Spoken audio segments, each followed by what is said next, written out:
présidents d'institutions, Monsieur le ministre des Affaires étrangères, représentant le président de la République, Mesdames et Messieurs les membres du gouvernement, Mesdames et Messieurs les membres du corps diplomatique, Mesdames et Messieurs les députés, Mesdames et Messieurs les sénateurs, Messieurs les officiers généraux, Monsieur le consul général, Mesdames et Messieurs les conseillers consulaires, Madame le maire de Tananarive, chers compatriotes, chers amis.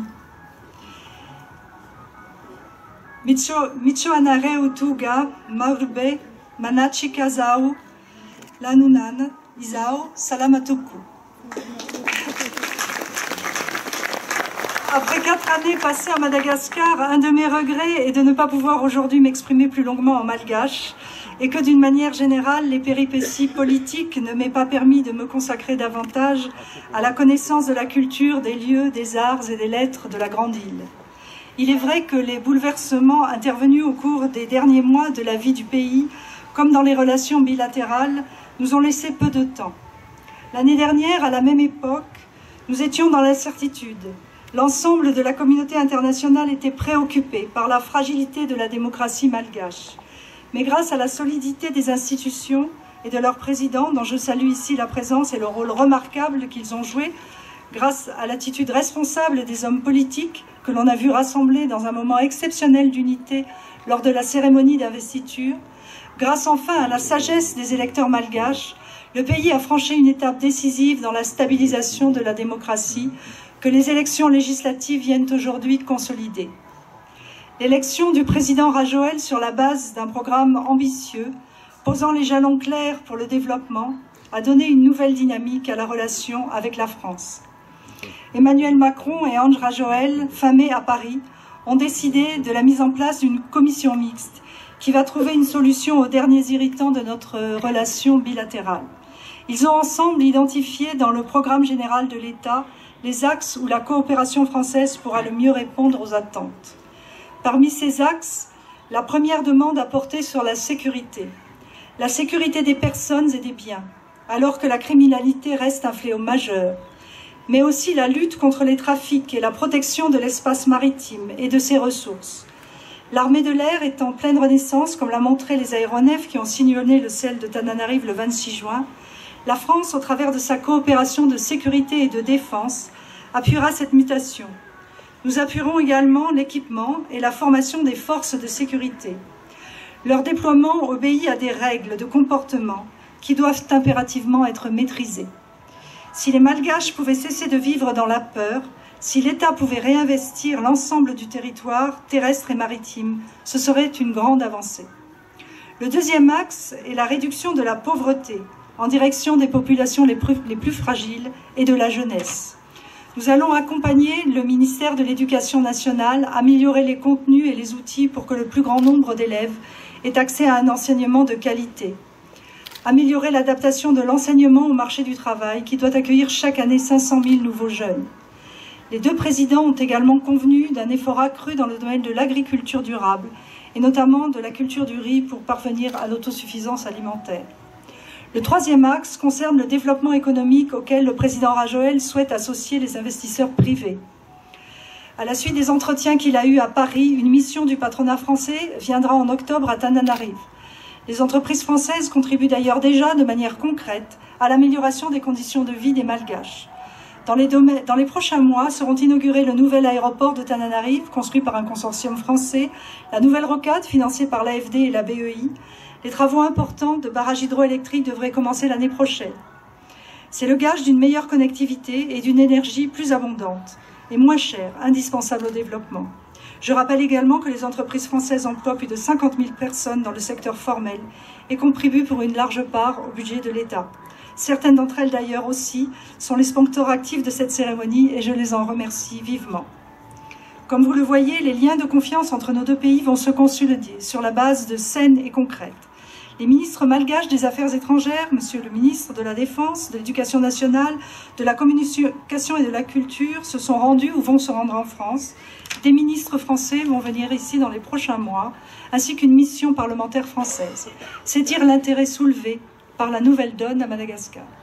Cette forte attente, après tant d'espoirs déçus, vous confère, mesdames et messieurs les chefs d'institution, mesdames et messieurs les nouveaux députés, mesdames et messieurs les membres du gouvernement, une lourde responsabilité. D'abord vis-à-vis des Malgaches qui, depuis trop longtemps, souffrent de la malnutrition, de l'absence de soins, de l'absence de justice, de la violence et de l'insécurité. Mais aussi vis-à-vis de vos principaux partenaires qui sont prêts à vous accompagner et attendent la concrétisation des engagements. Ainsi, il vous revient de consolider la démocratie, toujours fragile, de faciliter la création d'une opposition active, constructive, sur la base des textes constitutionnels, de veiller à ce que les dérives, les abus de pouvoir contraires à l'état de droit soient maîtrisés. La France avait des enjeux de gouvernance, un des principaux thèmes de sa réflexion internationale, et organisera les 11 et 13 novembre prochains le Forum de Paris pour la paix, auquel Madagascar est naturellement invité. Vous devez aussi tout faire pour que la corruption diminue, pour que la justice remplisse son rôle, cesse de léser, de déposséder, d'interdire de sortie de territoire sans base juridique valable, de couvrir des règlements de compte comme c'est encore trop souvent le cas. Sans cela, les investisseurs privés que le président de la République souhaite attirer à Madagascar ne viendront pas et ne prendront pas ce risque. La centralité de la justice dans la restauration du lien de confiance est telle que l'AFD a lancé avec le ministère de la Justice malgache un vaste programme d'équipement des tribunaux, de formation des magistrats, de sécurisation des prisons. Mais ces mauvaises pratiques ne diminueront pas sans un fort engagement politique. Enfin, face aux grandes ambitions nourries à juste titre pour le pays, la dernière difficulté, et peut-être la plus grande, sera de composer avec la réalité, de trouver le rythme qui permettra de satisfaire les besoins légitimes de la population, d'avancer sur tous les grands chantiers, reforestation, infrastructure, urbanisme, en respectant à la fois l'équilibre écologique et l'équilibre financier, afin de conserver à la fois la durabilité du développement et votre souveraineté. Sur ce chemin difficile, la France est prête à vous accompagner. Emmanuel Macron a fait de l'ouverture au monde un des fondements de sa politique. Il est en but aujourd'hui à ceux qui prônent le repli identitaire et la fin du multilatéralisme. Il parie, lui, sur une forte cohésion européenne et sur une gestion collective au niveau mondial. C'est effectivement le seul moyen de faire avancer des sujets qui sont universels, tels que la lutte contre le réchauffement climatique, la lutte contre les pandémies, la création d'économies prospères au Sud. Ce combat contre une vision égoïste, conflictuelle et porteuse de lourdes menaces pour l'équilibre du monde, vous pouvez l'aider à le gagner. Parce que lui aussi, il devra montrer assez vite aux Français qu'il a fait le bon choix. Que par exemple, Madagascar, grâce aux efforts conjugués de la nouvelle équipe et d'une aide française et internationale bien orientée, est redevenue une économie attractive dans l'océan Indien et sur la voie de l'autosuffisance alimentaire, commence à exporter ses produits dans la région, a repris possession de ses ressources agricoles, minières, halieutiques et représente un marché transparent et sûr de 25 millions de consommateurs pour les entreprises. Pour nous qui sommes votre plus proche voisin et votre plus proche partenaire, ce serait le meilleur des scénarios possibles.